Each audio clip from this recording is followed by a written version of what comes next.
This week, Siskel and Ebert reviewed Tracy Ullman plotting to kill cheating husband Kevin Kline in I Love You to Death.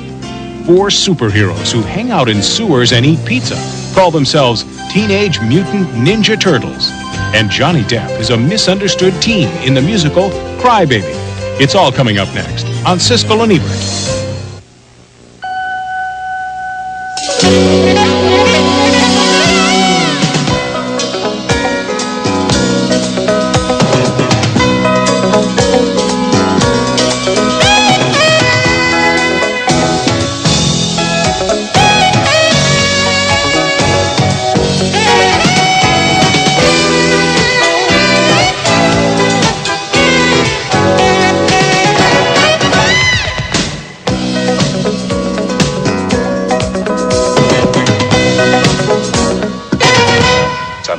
In Abraham Lincoln mask tries to brain me with a baseball bat. That's the whole story. Yeah, could you say what he looked like? Yeah, he looked like Abraham Lincoln coming up to bat. TV's Tracy Ullman plots to kill her philandering husband Kevin Kline in the offbeat comedy I Love You to Death. It's one of 5 new movies we'll be reviewing this week on Siskel and Ebert. I'm Gene Siskel of the Chicago Tribune. And I'm Roger Ebert of the Chicago Sun-Times. Our first movie is named I Love You to Death, and this is one of the strangest acting challenges to come along in quite a while. The whole movie is based on scenes in which the characters are lying to each other, lying to themselves, or so spaced out that they can't think straight. The film stars Kevin Kline as an Italian-American pizzeria owner in Tacoma who cheats on his wife. I cheated on my wife. You committed adultery. Yes. How many times? 5 times the last 2 weeks. The wife is played by Tracy Ullman, and her mother is Joan Plowright. When they find out about his philandering, they agree on one thing. The sooner he's dead, the sooner you begin to live. Their first murder attempt involves feeding him spaghetti sauce laced with 2 bottles of sleeping pills. I don't feel so good. No? A little stomach ache. Is that all? What means that all? Then they get a family friend, River Phoenix, to hire 2 hitmen to do the job. They're played by William Hurt and Keanu Reeves. They look like drug addicts. Well, they are drug addicts. Oh, my God. You hired drug addicts? Who did you expect me to hire? The Red Cross? These are not the world's swiftest hitmen. I'm gonna shoot this dude. I'm sick of waiting. Where are you gonna shoot him? Right here. What do you think? I'm gonna take him downtown? No. I mean, where in his body? The movie is based on a true life story about a man who didn't press murder charges against his wife afterwards after she tried to kill him because he agreed that she had a perfect right to want him dead. The movie was directed by Lawrence Kasdan, whose earlier films like The Big Chill and The Accidental Tourist have also dealt with how we handle death, but not in the macabre way this comedy approaches the subject. It made me uncomfortable. It made me wonder how they're going to get out of some of the trickier scenes, but it didn't bore me. It did bore me to this degree. I didn't see it as serious a picture as you did. I saw it more as a burlesque comedy. And so I saw, particularly with the Kevin Kline character, that he was just sort of run around as sort of a buffoon, and then he's drunk, so he doesn't know he's been hit. And he was just sort of a cartoon character for me. At the same time, the performances are spectacular in the film, particularly Joan Plowright. I mean, first of all, I didn't spot her. And it just seemed like a marvelous original character, the kind of character that was in a picture like Moonstruck or something like that, a terrific ethnic character. Every single one of the performances, except for Kline, in my opinion, are wonderful. But the picture just bored me because the story, I don't know, it's so offbeat that it's like offbeat, it's always on the same beat. I kind of see what you mean. I didn't like Kevin Kline's performance that much either. It was kind of comic opera Italian, like you expected him to have his gondolier's hat at some point. The other performances were interesting. Tracy Ullman, for example, doesn't play one of her bizarre comic characters. She plays this loyal, meek little housewife who was totally betrayed when her husband's cheating on her. Now, I didn't say it wasn't a comedy. I thought it was a comedy. I just think that it's a comedy about death, which is a theme that runs all the way through Lawrence Kasdan's work. I think he's fascinated by the way people deal with the fact that somebody's dead or going to be murdered or in some other way inconveniencing them. You're right. As you say it, I think of Body Heat. I think of The Accidental Tourist. I mean, you know, he's never made a movie that wasn't about that. I didn't think of it that way. I saw it simply as a sort of a bad cartoon with superior performances. Okay, next film, and our next film is a smash hit, Teenage Mutant Ninja Turtles. It's the top grossing movie in the country right now, as you may know, and its success obviously has to do with the popularity of the TV cartoon show on which it is based, and with the utter lack of children's films. There isn't a whole lot on the screen to recommend this movie, however, which is basically a brainless action picture mixed with music video sequences. In the movie, the 4 crime-fighting turtles are turned into erect, human-sized creatures after they've been doused with a toxic waste. Their guru is a giant rat. I know it is hard for you here. Good. Underground. Yeah, okay. I want a large, thick crust with double cheese, ham, pepperoni. Lots of jokes involve the turtles' love of pizza, which enables the filmmakers to insert not too subtle advertising plugs for a nationwide pizza delivery chain. Just slip it down here.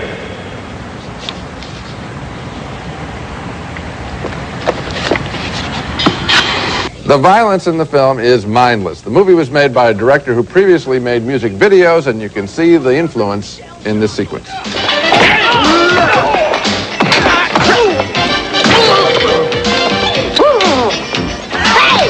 Wait for me! God, I love being a turtle!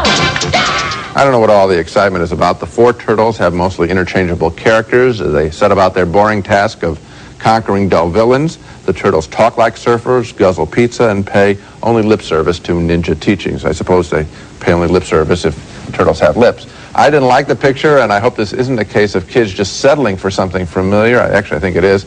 The movies ought to be a much more magical experience than this. That's why I hate those countless product plugs. Why have kids be reminded of the world in which they spend all of their days? Yeah, and why would a pizza company want to advertise that it's the pizza preferred by turtles who live in sewers? That's an interesting plug. I was also interested in the high level of your criticism when you pointed out that these turtles only pay lip service to ninja teachings. I suppose you would have liked it better if it had been a more devout and religious film. Well, if somehow, I'm looking for something there for kids. They're, you know, like the Karate Kid film, at least there's a suggestion of some kind of altruistic behavior. What you have here is marketing carried to the ultimate degree. Now, you mentioned the Saturday morning TV show. You didn't mention the Nintendo game, which is one of the top-selling Nintendo games in the country, and I played it for our Christmas gift guide last December until it drove me crazy. These little turtles running around and doing their flip-flops. And actually, the visuals in this movie look a lot like not only the TV show, but also like the video game. And so kids have already been brainwashed to the point where they've got to see this movie. That's why it opened so strongly. They had to be taken to see this movie. And I guess they liked it. I don't know. Maybe they're not that critical when they're 5 years old. But you're right. It's kind of a dark, brooding, kind of depressing-looking movie. And even though I admired the set decoration, I thought they did a good job of making those sewers, it didn't have the bright and bouncy feeling that you'd like to think that kids would enjoy when they're that age. I don't know what the appeal is. When I sat there, I knew it was a big phenomenon. I couldn't figure it out. I think it is just what you said, marketing. In other words, they want to see the turtles because they've seen the turtles on the tube and in the thing, and so they have to see the turtles. It beats me. When we come back, Cry Baby, starring Johnny Depp in a John Waters tribute to the dawn of the age of rock and roll.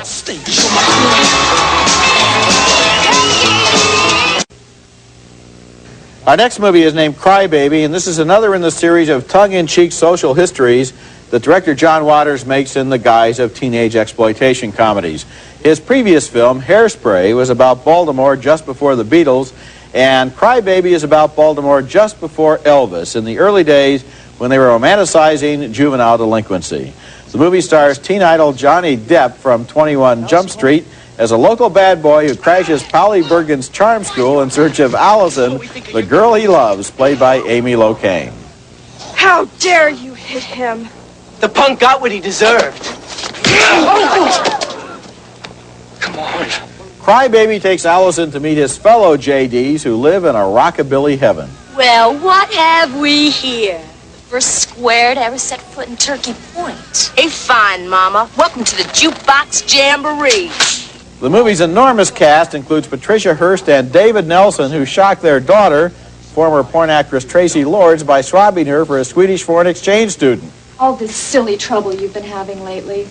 Wanda, honey, you're going to Sweden this afternoon at 3 o'clock. You mean you swap me for a milkmaid? And if you were surprised to see Tracy Lords, Patricia Hearst, and David Nelson in this movie, let alone in the same scene, then how about Joey Heatherton, Ricky Lake, Troy Donahue, Iggy Pop, Polly Bergen, and Mink Stoll? The film has a feel a lot like those old 1950s teenage exploitation films. Remember High School Confidential with Mamie Van Dorn, or all those old Cleo Moore movies where the good kids got rewarded at the end, but the bad kids got to have all of the fun. It's innocent and goofy and utterly meaningless and sort of entertaining. I liked it. I thought so, too. It's not my favorite of the John Waters films. I liked the Hairspray. Hairspray before that, and before that, Female Trouble, I thought, with Divine, was very, very funny stuff. At the same time, there are great scenes in there. When the father of Tracy Lords picks her up, she's the bad girl at the school. When he picks her up and he says, he's a bus driver, and he says, you want to go look at out-of-state license plates? I don't know. I mean, just the idea of that is such a ridiculous thing. And there are moments like that throughout the movie, and on that basis, I did enjoy it. What he's doing here is he's being very faithful to this genre of film, which is brand new for today's moviegoers because they didn't see High School Confidential. Right. But the whole thing is, the joke is these are juvenile delinquents in the period before evil.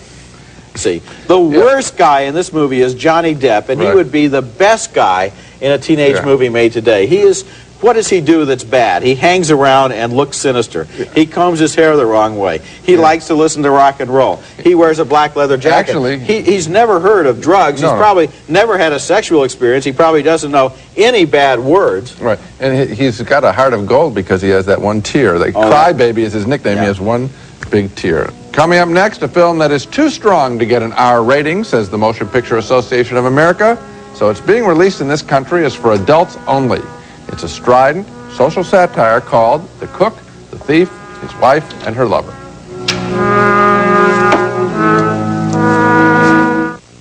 Our next film is called The Cook, the Thief, His Wife, and Her Lover, a brutal comedy about the superficial times in which we live, told in the form of violent sexual intrigue played out in a fancy French restaurant in England. The lead character is a disgusting, boorish mobster who berates his employees and his wife at every turn.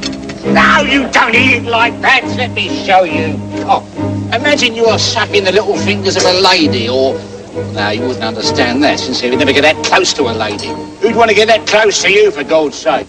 That's Michael Gambon portraying a stunningly vulgar character and doing a terrific job. His wife, Helen Mirren, decides to get revenge by having an affair with a meek-looking man also dining in the restaurant.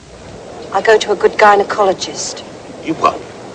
Who says that it's unlikely that I'll ever have a baby. Georgina, Marco doesn't want to know things like that. That the 3 miscarriages I've had so far have ruined my inside. The two of them have repeated and explicit sexual couplings amid the restaurant and its produce. I'm learning fast. How to cut corners, save time. I'm getting good at it, aren't I, Michael? And those meetings go on for more than a week with deceit and revenge hanging in the air. There is some purpose, I think, to the wild behavior in this film. Director Peter Greenaway has fashioned a world similar to that of Stanley Kubrick's A Clockwork Orange, only we're not talking about teenagers here or young punks. We're talking about a much older punk and a thug. And now the thugs have really grown up, and Greenaway draws parallels between these wasteful times and those of generations past. He has a Franz Hals painting in the picture talking about this sort of vulgar time, and he sees the same thing going on here. And as a result, this movie develops, I think, some really genuine horror. This character, the mobster, Albert Spica, is a grand grotesque. He may be what survives and thrives in this world, the director seems to be saying. This movie has already started some controversy because its maker wouldn't edit some of the violence and nudity out to get a more conventional R rating, so it's going out as an adults-only picture, and I found it refreshing to see an intelligent adult film. This movie is original, and what it attempts to do, I think, is to provide a parable, in particular, for the Britain that Peter Greenaway lives in. This is a movie that's been referred to in Britain as a very violent and angry anti-Thatcher film, and you can read it on that level, or you can just read it on the level of The thief being someone who wants to just essentially take everything from the environment and waste it. His wife being somebody who is totally cowed by that. The lover being a kind of ineffectual liberal opposition.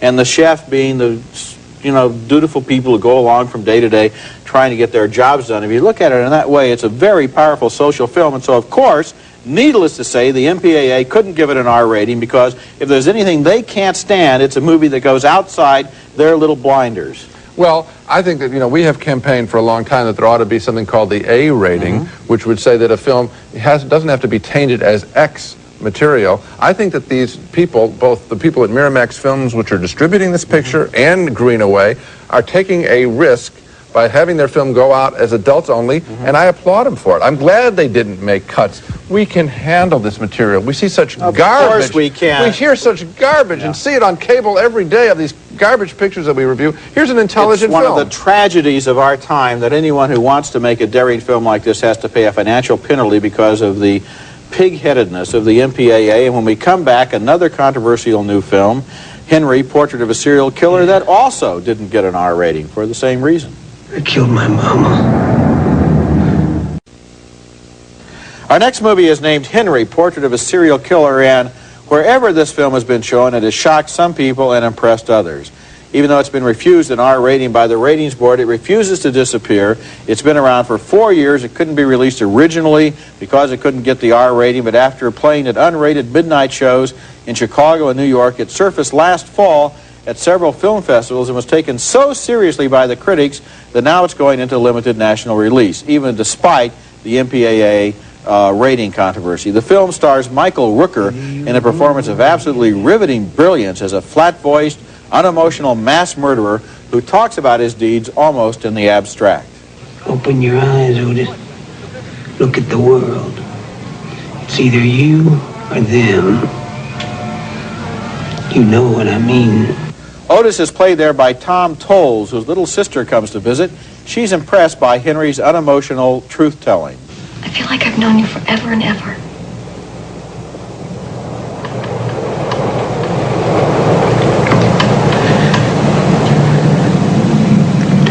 Yeah. I killed my mama. The sister is played by Tracy Arnold. The strange thing about scenes like this is how impending violence seems to suggest itself beneath the surface of an apparently casual conversation. Were you really a dancer? I danced some in a club, and I wasn't naked. I wore a costume, but I guess it wasn't very much. When are you going to dance for us? Many of the scenes in this movie are really hard to take, including one where they videotape one of their home invasions. There is no doubt in my mind that Henry is a powerful and important film, brilliantly directed and acted. But why should there be a film like this, a dispassionate record of a mass murderer? Well, because there are people like this, and one of the purposes of serious films is to help us see and understand the world we live in.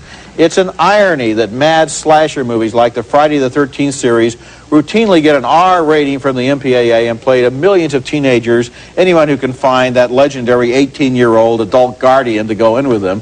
But let an artistic film come along that really sincerely considers the subject, and it's banished by the MPAA to that ghetto between the R and the X, so that most theater chains are afraid or legally prevented from booking it. This film deserves to be seen. And you know, this must be the only civilized country on earth that doesn't believe there's such a thing as an adults-only movie, a movie that is unsuitable for people under 17. We have the R, which is a joke, very loosely enforced, and then everything else is allegedly hardcore pornography. There's nothing in between. And do you know why they won't pass an A rating? I'll tell you why. It's because the A rating would have to be enforced, and they would have to look at somebody holding money at the ticket counter and say, no, we won't take your money. And the MPAA and the theater owners are too gutless to do that, and so what we have are pictures like this being punished as a result. Well, I think you're right to include the theater owners because they're the ones that would have to do the enforcing. They don't want to get near it. Also, the media, newspapers and radio stations and television stations have policies that they won't play or advertise X-rated films. So it's really the whole network here. Or it's even not just unrated films. You take a paper like the Los Angeles Times, one of the great papers in our country. Its own critics have said that a movie like Henry and a movie like The Cook, The Thief, and so forth are great films. Will they allow them to be advertised if they were rated X? No. There's a sequence when Otis kicks in a television set. And when I saw him kicking in and destroying the television set, I realized that, at least my opinion was, that the director was showing that is the way they have just finished destroying somebody in a car, a couple of women in a car, I think, and they kick in the television set with the same reaction. These people, therefore, view women, people, as inanimate objects, as stuff that, if you don't like it, you kick it in. That's the mental breakdown that has occurred in these heads. And so, by using movie imagery, the film deals with tough material. Listen, I didn't like looking at some of the murders there. No. I wouldn't have made the film that way, but I appreciate that. I think somebody's trying to do something serious rather than totally joyride exploitation. It's an unforgettable portrait of a sociopath. Now let's recap.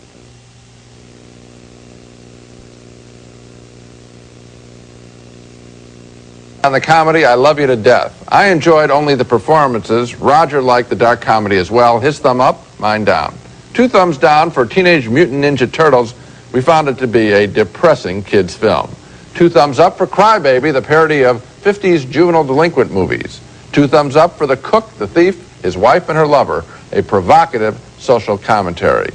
And 2 thumbs up for the extremely violent Henry, portrait of a serial killer. And of all the pictures, the one I like the best is The Cook, the Thief, His Wife and Her Lover. Well, it's so hard to compare that to Henry because they're quite different movies, but in both cases, what these movies do is they push the edge of the envelope. They challenge you. They make you think. They're not just formula pictures. They're valuable to have. That's it for this week. Next week, we'll be back with Crazy People, starring Dudley Moore and Daryl Hannah in a satire on advertising. Metamucil. It helps you go to the toilet. If you don't use it, you'll get cancer and die. And Impulse, starring Teresa Russell as a cop who gets carried away with her fantasies. That's next week, and until then, the balcony is closed.